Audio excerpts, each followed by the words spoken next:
వారి యొక్క బృందం, మరి అదేవిధంగా ఇక్కడికి వచ్చినటువంటి సోదర సోదరీమణులందరికీ కూడా, నా యొక్క మిత్రులకు, పిల్లలకు అందరికీ, పత్రికా విలేకరులకు నా యొక్క నమస్కారాలు. ఈరోజు చాలా మంది చాలా గేర్ల నుంచి మరి సోదరీమణులైతేనేమి, సోదరులైతేనేమి ఈ యొక్క ఆధ్యాత్మిక కార్యక్రమాన్ని గురువు గారి ద్వారా ప్రవచనాన్ని వినాలనేటువంటి సంకల్పంతో మీరందరూ కూడా రావడం జరిగింది. ఈరోజు హరినామ సంకీర్తన ఎంత ప్రాధాన్యమైనదని దాని మీద ఈరోజు గురువు గారు ఈ యొక్క చవితి విశేషత గురించి అనేకమైనటువంటి ప్రవచనాలు ఇస్తూ మనల్ని పరవశింపజేస్తారని చెప్పేసి ఆశిస్తున్నాం. ముఖ్యంగా ఈరోజు హరినామ సంకీర్తన ద్వారా మన గ్రామంలో మనకున్నటువంటి పాపకర్మలన్నింటినీ కూడా తొలగించే విధంగా ఈరోజు హరినామ సంకీర్తన మనం శ్రవణం చేశాం. మరి ఆధ్యాత్మిక శక్తిని ఇవ్వాలనేటువంటి గురువు గారు ఈరోజు ఈ సంకల్పాన్ని మనమందరం కూడా విజయవంతం చేయాల్సిన అవసరం ఎంతైనా ఉంది. మరి యువత ఈ యొక్క కార్యక్రమాన్ని ఒక భాగంగా తీసుకోవాల్సిన అవసరం ఎంతైనా ఉంది. ఈరోజు కృష్ణుడిని ఆరాధించాల్సిన అవసరం ఎంతైనా ఉంది ఈ సమాజంలో. ఈరోజు ఎవరైతే కృష్ణుడిని ఆరాధిస్తే వినాయకుడు కానీ ఆనందిస్తారు, పరమశివుడు కానీ ఆనందిస్తారు. ఎవరైతే కృష్ణుని మార్గదర్శనం చేస్తే వారికి సకల ఐశ్వర్యాలు, ఆరోగ్యము, ఆనందము అన్నీ లభిస్తాయని చెప్పేసి పరంపర గురువుల ద్వారా, శాస్త్రం ద్వారా తెలియజేస్తా ఉన్నారు. మనం కృష్ణుని ఎప్పుడైతే ఆరాధిస్తామో మనము మాత్రమే మనకు మానము, అవమానము, లాభము, నష్టము, గెలుపు, ఓటమి, ఇవన్నీ కూడా కష్టము, సుఖము, ఇవన్నీ వచ్చిపోతుంటాయి. దీన్నన్నీ కూడా మనం దానికి భయపడి ఈ ఋతుభవనాలు ఎలా వస్తుంటాయో అలాంటివి వచ్చిపోతుంటాయి. దానిని మనం కృష్ణుడు చెప్తూనే ఉంటాడు, దానిని భయపడాల్సిన అవసరం లేదు. హరే కృష్ణ హరే రామ మహామంత్రాన్ని మీరు పాటించండి, మీకు నేనున్నా అనేటువంటి నినాదాన్ని మన గురువుల ద్వారా, మన పరంపర శాస్త్రం ద్వారా అనేకమైనటువంటి విషయాలు మనకు తెలియజేస్తూ ఉంటారు. మనమందరం కూడా భక్తి శ్రద్ధలతో ఈరోజు ఎలాంటి నియమ నిష్టలతో ఈరోజు ఈ యొక్క కార్యక్రమాన్ని చేస్తున్నామో మన యొక్క జీవిత ప్రయాణంలో కూడా కల్మిషం లేకుండా మనసు పవిత్రపై భగవంతునిపై పెట్టి పవిత్రంగా తయారు అయితే ప్రేమ భావనతోనే భక్తి ముక్తి. ఎవరైతే భక్తిగా భగవంతుని కృష్ణుని ఆరాధిస్తారో వాళ్ళందరూ కూడా ముక్తిధాం చేరాలంటే ఆ కృష్ణుని ఆరాధిస్తే తప్పకుండా మీకందరూ కూడా భక్తి మార్గం వచ్చి ముక్తికి చెందుతారని చెప్పేసి పరంపర గురువుల ద్వారా తెలియజేస్తున్నాను. ఆ గురువులు తెలియజేసినటువంటి మెసేజ్ని మీకు అందరికీ కూడా ఈ యొక్క వేదిక ద్వారా మీకు తెలియజేస్తూ నాకు ఈ అవకాశం ఇచ్చినటువంటి మీ అందరికీ గురువులకి ఆధారిత నమస్కారాలు చేస్తూ సెలవు. Hare Krishna.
Krishna, Krishna Krishna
ఈనాటి వినాయక చవితి సందర్భాన్ని పురస్కరించుకుని ఈ పండిట్లో ప్రవచనానికి ఇచ్చేసినటువంటి భక్తులందరికీ కూడా హృదయపూర్వక స్వాగతం సుస్వాగతం. అది నేను పట్టణ భూమి కాదు,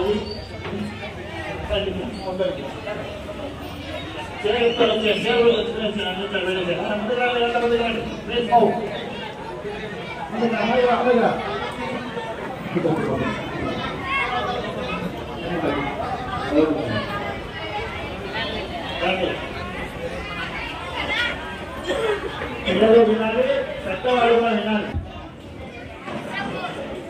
ఇక్కడ వారు శ్రవణం చేస్తుంటారు. ఇప్పుడు మనతో పాటు ఇక్కడ భగవద్గీత గురించి ఆయన కూడా వింటారు. మీరు డిస్టర్బ్ చేశారనుకోండి బాగుండదు.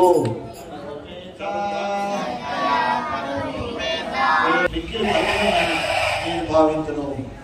కాబట్టి ఇక్కడ భగవంతుడు ఏం చెప్తున్నా అంటే, ఎవరైతే భగవంతుని యొక్క రూపం పైన మనస్సును నిలిపి అతనిని పూజిస్తారో, ధ్యానిస్తారో, సేవిస్తారో వాళ్ళు మిక్కిలి శ్రేష్టతమైనటువంటి వాళ్ళు. శ్రేష్టమని తెలుసు కదా, బెస్ట్ పర్సన్స్, చాలా గొప్ప వాళ్ళు అని అర్థం.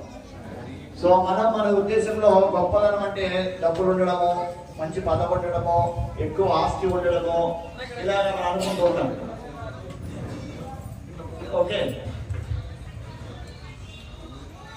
కానీ అది కాదు. నిజమైన గొప్పదనం ఎప్పుడు వస్తుంది అంటే, ఎవరైతే భగవంతుడి యొక్క నామము, రూపము, లీలలు, వీటికి సంబంధించినటువంటి యశస్సును కీర్తిస్తారో, ఒకరికొకరు చెప్పుకుంటారో, భగవద్గీతని శ్రవణం చేస్తారో వాళ్ళు నిజమైన గొప్ప వ్యక్తులు అని చెప్పి ఇప్పుడు కృష్ణుడు చెప్పాడు. శ్రీ భగవాన్ వాచ అంటే అర్థం ఏమంటే, భగవంతుడు ఇట్లు పలికెను అంటే శ్రీకృష్ణ భగవానుడు పలికెను. ఏమని పలుకుతున్నాడు?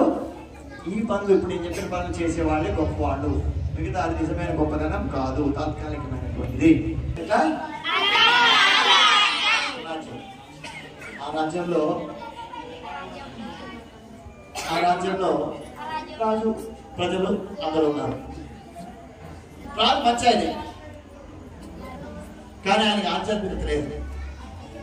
పనులు బాగానే చేస్తాడు, ప్రజలు బాగా చూసుకుంటాడు, సంథింగ్ అంటే ప్రజలు బాగుంటారని కావాల్సి ఏర్పడడానికి బాగానే చేస్తున్నాడు, రక్షణ చేస్తున్నాడు, యుద్ధాలు చేసి రాజ్యం అంతా సంపాదించాడు, అన్నీ చేశాడు, మంచి ధనాగారం డబ్బులు దండి ఉంది, ఏమేమి పని లేదు. కానీ అతనికి ఆధ్యాత్మికత లేదు. సో సాధు అనగానే మనకి పైన ఇట్లా పెద్ద చుట్ట, పెద్ద గడ్డము, ఇట్లా పట్టీలు, మంచిగా మీసాలు పెట్టుకొని ఇట్లా అనుకుని అలా అక్కర్లా. ఎవరైతే మనకు భగవంతుని గురించి, భగవత్ చింతన గురించి, భక్తుల సేవ గురించి 4 మాటలు నేర్పిస్తారో, మనకు నేర్చుకునేటట్టు చేస్తారో వాళ్ళని ఏమంటారు? సాధు. అంటే వాళ్ళు ఇతరులను కష్టపెట్టరు, ఇతరులను హరే హరే హరే రామ హరే రామ రామ రామ హరే హరే. సో రాజుగారి దగ్గరికి సాధువు వచ్చాడు. రాజుగారు చాలా మంచిగా చెప్పాను కదా, సాధువును ఆహ్వానించాడు, ఉచిత ఆసనం మీద కూర్చోబెట్టాడు, చాలా సంతోషపడ్డాడు, బ్లెస్సింగ్స్ తీసుకున్నాడు, ఆశీర్వాదం నమస్కారం చేసి ఆశీర్వాదం తీసుకున్నాడు. ఓకే, అంతా అయిపోయింది. అప్పుడు వచ్చేసరి గురు ఎవరు? శుక్రాచార్య. ఎవరు? శుక్రాచార్య. చూడండి, దేవతలకి గురువులు ఉన్నారు, రాక్షసులకి కాంపోలో ఉంటారు. ఈ తర్వాత పట్టించుకోరు. కాబట్టి ఎంత చిన్న గ్రామమైనా దానిలో ఒక పురోహితులు అనేది ఉంటారు, పూజారి అంటారు. ఇట్లా రామాలయంలో కావచ్చు, మందిరంలో కావచ్చు, వాళ్ళు ఏం చేస్తున్నారు? శాస్త్రాలు చదువుతారు, భగవంతుడి దగ్గరగా ఉంటారు, భగవంతుడు ఏం చేస్తారు? మన కోసం చేస్తున్నారు. వాళ్ళ దగ్గరికి రావాలి, ఆశ్రయించాలి. స్వామి ఏదైనా రామాయణ గురించి నాకు చెప్పండి, భారత గురించి చెప్పండి, వాళ్ళ అడిగి కూర్చొని చెప్పించుకోవాలి. అప్పుడు ఒక పాఠశాల లేకపోతే ఒక కాలేజ్, కళాశాల అంటారు, spiritual education training centre, every ISKCON గుర్తుపెట్టుకోండి. అక్కడ మీరు వచ్చినట్లయితే వాళ్ళు మీకు ఈ విషయాలను క్రమబద్ధంగా, ఎలాగైతే మన స్కూల్లో చిన్నప్పటి నుంచి ఏబిసిడీలు, ఆఈలు, ఎలాగైతే ఓటీలు నేర్పించి మన పీజీ దాకా తీసుకెళ్తారో, డాక్టరేట్ దాకా తీసుకెళ్తారో, అలాగా భక్తిలో మనల్ని, ఆధ్యాత్మిక విషయాల్లో మనల్ని మెల్లమెల్లగా ఒక్కొక్క అడుగు మెట్టు ఎక్కించుకుంటూ మనల్ని ఒక పవిత్రమైనటువంటి భక్తులుగా తయారు చేసేటటువంటి విధానం ప్రభుత్వాలు వారు ఏర్పాటు చేసి పెట్టారు. కాబట్టి ప్రభుపాద వారి కృపను మనము ఈ ఫలాలను ఉపయోగించుకోవాలి. శ్రీ ప్రభుపాద అంటే ఇస్కాన్ సంస్థాపక ఆచార్యులు. ఓకే, ఇక్కడ మీరు చూడొచ్చు. ఓకేనా? సో మీరు అన్ని ఏర్పాటు చేసి పెట్టారు, జస్ట్ మనం ఉపయోగించుకోవాలంటే. అంటే ఏం చేయాలి? కనీసం ఆదివారం అయినా సరే డాబాలకు పోకుండా టెంపుల్కి రావాలి, ఇస్కాన్కి రావాలి, ఈ గుళ్ళకి రావాలి. ఇక్కడ మనకు సేవలంతా ఉంటాయి, చేయాలి, అంతే, సందేహం లేదు. కానీ ఈ యొక్క శాస్త్రాలు అధ్యయనం చేయాలంటే అంత ఏర్పాటు ఉంది, పరిపూర్ణమైన ఏర్పాటు ఉంది. ప్రతి ఆదివారం 12 గంటల నుంచి 1:30 గంటల వరకు భగవద్గీత నేర్పిస్తారు, కూర్చోబెడతారు. పిల్లలకి సపరేట్ చెప్తారు, కలపరు. పిల్లలకి సపరేట్ ఉంటుంది, మాతానికి సపరేట్, ప్రభువులు సపరేట్, మరి అందరూ కలిసి ఇలా అన్ని విధాలుగా అక్కడ ఉంటుంది అనమాట. కాబట్టి దాన్ని రండి, ఆ యొక్క సేవలు స్వీకరించండి, పవిత్రంగా అండి. అంటే ఆధ్యాత్మిక జీవితానికి అలవాటు పడండి, గురువు యొక్క ఆధ్వర్యంలో ఉండండి. గురువు యొక్క ఆధ్వర్యంలో దానికి మన జ్ఞానేశ్వర ఎంతో హెల్ప్ చేస్తాం మీకు అందరికీ కూడా. మీకు కూడా తెలుసు, కృష్ణమాల వేసి అంత లక్షల మాయాపూర్ తీసుకెళ్ళారు. గుర్తుందో మాయాపూర్ దగ్గర ఉంది, 1850 కిలోమీటర్లు ఇక్కడ నుంచి మాయాపూర్. అర్థమైందా? కాబట్టి అది సొంత ఖర్చులతో ఆయన మిమ్మల్ని అక్కడికి తీసుకెళ్లారు. అంటే అర్థమేమి? ఒక రాజుగా, అంటే ఒక పరిపాలన ఉండే వ్యక్తిగా తన ధర్మం తాను చేస్తున్నాడు. దాన్ని మీరు వినియోగించుకోవాలి. మీరు వినియోగించుకోలేదనుకోండి, అది మీకు ప్రాబ్లం వస్తుంది. ఆయనకి ఏముండదు, ఎందుకంటే ఆయన బాధ్యత ఆయన నెరవేరుస్తున్నాడు. అర్థమవుతుంది కదా? అవునా కదా? మీరు ఎప్పుడైనా ఒకరిని సినిమా పిలుచుకెళ్ళామంటే వెంటనే ఇంకోసారి నువ్వు టికెట్ పెట్టి అంటాం వెంటనే, అవునా కదా? హోటల్కి పిలుచుకెళ్ళామంటే వెంటనే ఈసారి నువ్వు టికెట్ అంటాం. అలాంటి ఆయన ఏమి ఎక్స్పెక్ట్ చేయడం, ప్రతిఫలాన్ని ఆశించకుండా కేవలము తను సమాజానికి మంచి సేవ చేయాలి, అందరినీ భక్తులుగా మార్చాలి, వాళ్ళకి ఆధ్యాత్మిక చింతన ఇవ్వాలి అనేటటువంటి ఒక బృహత్తరమైనటువంటి సదుద్దేశంతో ఆయన తన సొంత ధనాన్ని మీకు అందరికీ ఉపయోగిస్తున్నారు. కాబట్టి దాన్ని మనం సద్వినియోగం చేసుకుని ఆధ్యాత్మికంగా మనం ముందుకు వెళ్ళాలని ప్రయత్నించాలి. దయచేసి అర్థం చేసుకోండి. Is clear? కాబట్టి దానివల్ల ఆయనకి ఏం రాదు, మంచి పని చేశాడని ఆయనకి భగవంతుడు హ్యాపీ చేస్తారు, హ్యాపీ అవుతారు. వినాయక స్వామి హ్యాపీ అవుతారు, శివుడు హ్యాపీ అవుతారు, శ్రీరామచంద్ర హ్యాపీ అవుతారు. That's all. దానివల్ల ఆయన ఉంటుంది. మరి మన పరిస్థితి ఏంటి? అవకాశం ఇచ్చినా వినియోగించుకోలేదనుకోండి, అప్పుడు ఏమవుతుంది? పనిష్మెంట్ పెరుగుతుంది. ఎందుకంటే నేను నీకు అవకాశం ఇచ్చాను, నువ్వు అవకాశాన్ని సద్వినియోగం చేసుకోవద్దు కాబట్టి అనుభవించు చెప్పి శిక్ష పెరుగుతుంది. రైట్? కాబట్టి దయచేసి ఈరోజు వినాయక స్వామి యొక్క వినాయక చవితి ఉత్సవాల సందర్భంగా ప్రతి ఒక్కరిని రిక్వెస్ట్ చేసేది ఏమంటే, అభ్యర్థించేది ఏమంటే, ప్రతి ఇంట్లో భగవద్గీత ఉండేట్టుగా చూసుకోండి. దయచేసి దయచేసి దయచేసి ప్రతి ఇంట్లో భగవద్గీత ఉండాలి. మళ్ళీ నేను వినాయక నిమజ్జనం ఎప్పుడు? ఎల్లుండేనా? ఓకే. సో వినాయక నిమజ్జనం లోపల అందరి ఇళ్ళలో భగవద్గీత ఉండేట్టు చూడండి. అప్పుడు వినాయకుడు వారు బాగా చెప్పేస్తాను, హ్యాపీ. ఓ వెరీ నైస్, నేను వచ్చిన పని బాగా జరిగిందంట, హ్యాపీ అవుతారు. ఓకేనా? ఆయన పిలిపించాం, అదే పనిగా మనం ఆహ్వానించాలి, పెట్టాం ఆయనకి. ఇక్కడ వచ్చినప్పుడు ఆయన చెప్పినట్టు ఆయన భగవద్గీత చక్కగా ఆయన ఇచ్చినట్టు హరే కృష్ణ కృష్ణ కృష్ణ హరే హరే హరే రామ హరే రామ రామ రామ హరే హరే. జై శ్రీకృష్ణ చైతన్య ప్రపంచానంద శ్రీ అద్వైత గదాధర శ్రీవాసాది గౌరభక్త బృంద అనేది ఒక్కసారి చెప్పాలి. దానికి హరే కృష్ణ మంత్రం 108 సార్లు ఉంటే ఒక మాల పూర్తయినట్టు, ఒక్క మాల పూర్తయినట్టు. అలా కనీసం ఒక్క మాలన్నా చేయడానికి ప్రతిరోజు ఒక మాల అంటే ఎంత 7 నిమిషాలు. ఒక్క మాల హరే కృష్ణ మహామంత్రాన్ని జపమాల మీద కానీ మీకు కౌంటింగ్ కానీ చేస్తే 7 నిమిషాలు, జస్ట్ 7.5 నిమిషం అనుకోండి. 10 నిమిషాలు వేసుకోండి, నో ప్రాబ్లం. 10 నిమిషాలు చెప్పండి, 10 నిమిషాలు 20 నిమిషాలు భౌతిక బాబు చదవండి. ఒక అరగంట నాకు కేటాయించండి. ఇన్ అడిషన్, అంటే మీరు ఇప్పటిలాగా చేస్తున్న భక్తితో పాటు మీరు కొంత పూజ పునస్కారం ఇంట్లో చేస్తుంటారు కదా, దాంతో పాటు ఇది యాడ్ చేసుకోండి. అప్పుడు మీకు డిఫరెన్స్ మీకే అర్థమవుతుంది, ఆ యొక్క వైవిధ్యం తేడా అనేది మీకే అర్థమవుతుంది. తద్వారా మీరు ఎంతో ఆనందంగా ఉండగలుగుతారు. ఓకే కదా? మరి ఇదే విషయం దయచేసి అందరూ కూడా భగవద్గీతను తీసుకెళ్ళాలి. ప్రతి ఒక్కరి దగ్గర భగవద్గీత ఉండాలి. మళ్ళీ నేను నెక్స్ట్ మంత్లో వస్తాను. వీలైతే నెక్స్ట్ మంత్లో వచ్చారు మీరే వచ్చి ప్రభు నేను భగవద్గీత కొనుక్కున్నాను నాకు చూపించగలగాలి. సరేనా? ప్రయత్నం చేయండి. ఓకే. ఓకేనా? కాబట్టి ఇంకా ఏమైనా మీకు ఇలాంటివి కావాలనుకుంటే అసలు సాంగత్యం కావాలంటే ఇస్కాన్ టెంపుల్ ఉంది, కర్నూలులో ఉంది, ప్రభుత్వం చెప్తారు. దానిలో కూడా మీకు అడ్రస్ ఇచ్చారు, ఫోన్ నెంబర్ ఇచ్చారు, ఫోన్ చేసి రావచ్చు. మీకు ఇచ్చి మంటలకాడ ఉంది కదా, మంటలకాడ ఫోన్ నెంబర్ ఇచ్చారు, అక్కడ కూడా రావచ్చు. మీరు వచ్చి కాస్త భగవద్గీత గురించి చర్చ చేసుకోవచ్చు, కాస్త వెళ్ళచ్చు అనమాట. ఓకే కదా? అందరికీ పేరు పేరు ధన్యవాదాలు. ఒకవేళ నేనేమైనా కఠినంగా చెప్పుకుంటే దయచేసి నన్ను క్షమించండి. అది కేవలం మనందరూ బాగుండాలని మాత్రమే గట్టిగా చెప్పారంటే నాకు వేరే ఏం కాదు అక్కడ. ఓకేనా? రైట్. గణేష్ మహారాజ్ కి శ్రీమద్ భగవద్గీత యథార్థ సంఖ్యే వెల్లుడి భక్త బృందం కి అనంతపడి వైష్ణవ భక్త బృందం కి శ్రీల ప్రభుపాద్ కి వినాయక చవితి మహా మహోత్సవాల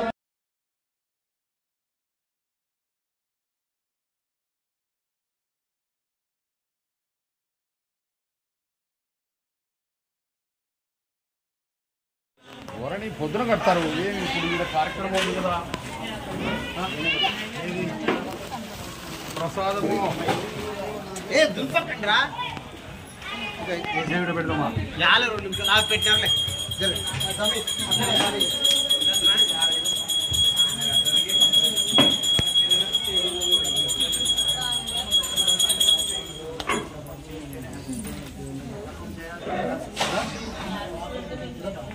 జపం చేయండి మా ఖాళీ.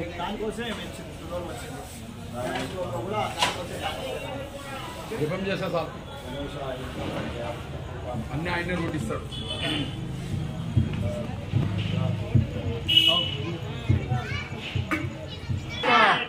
హరే కృష్ణ కృష్ణ కృష్ణ హరే హరే హరే రామ హరే రామ రామ రామ హరే హరే.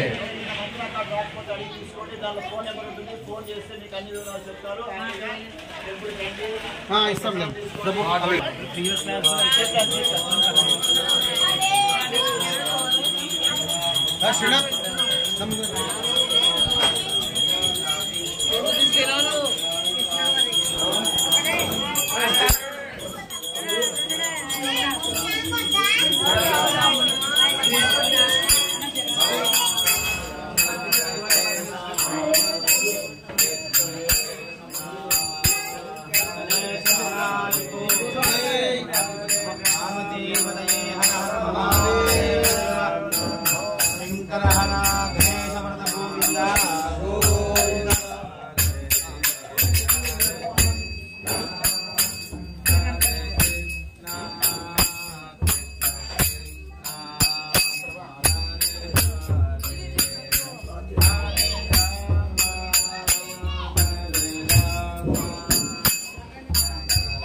మట్టి